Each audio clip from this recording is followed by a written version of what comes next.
2 Kings chapter Now 3. Jehoram, the son of Ahab, became king. So Ahab was already the king. So now we have Jehoram, who is Ahab's son.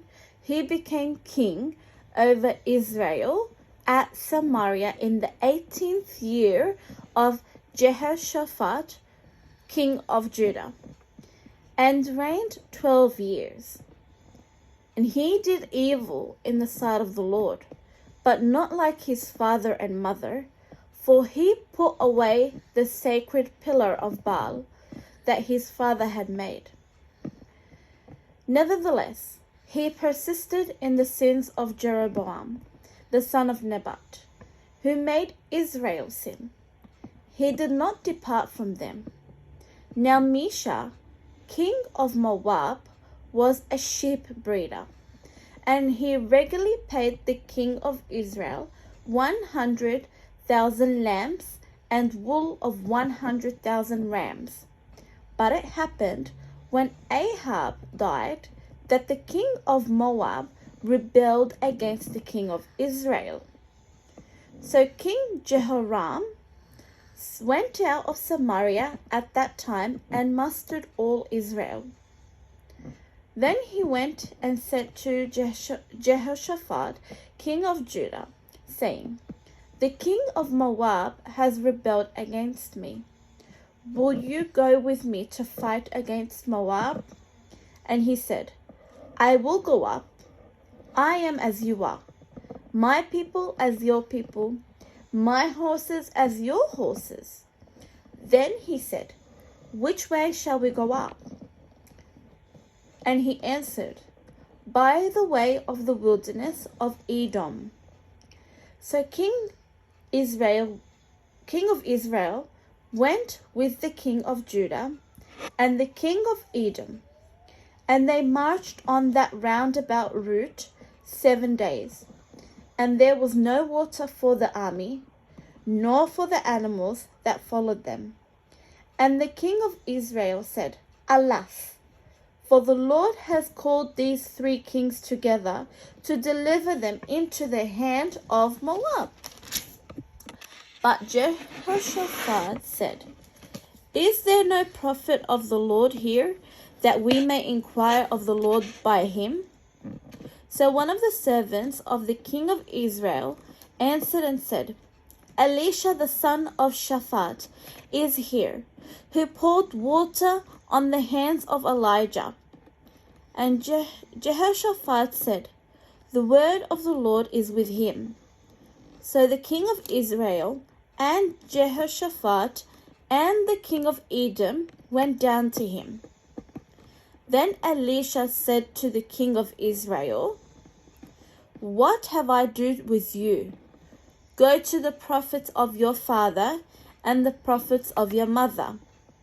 Now remember that his mom and his dad, they did a lot of sin against the Lord, more than any king that there previously was. But the king of Israel said to him, "No, for the Lord has called these 3 kings together to deliver them into the hand of Moab."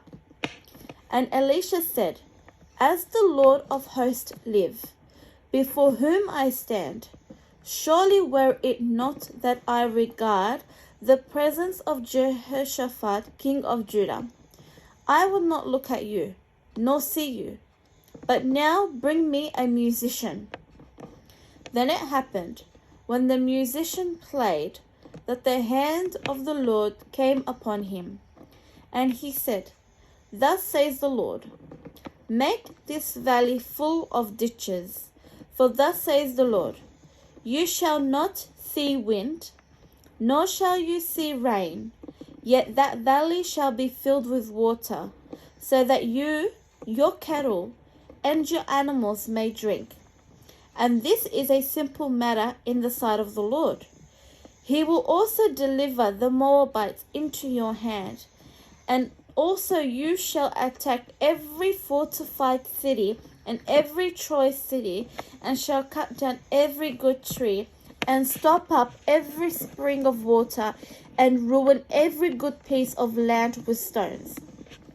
Now it happened in the morning, when the grain offering was offered, that suddenly water came by the way of Edom, and the land was filled with water. And when all the Moabites heard that the kings had come up to fight against them, all who were able to bear arms and older were gathered, and they stood at the border. Then they rose up early in the morning, and the sun was shining on the water. And the Moabites saw the water on the other side as red as blood. And they said, "This is blood.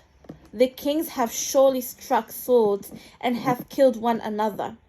Now therefore, Moab, to the spoil."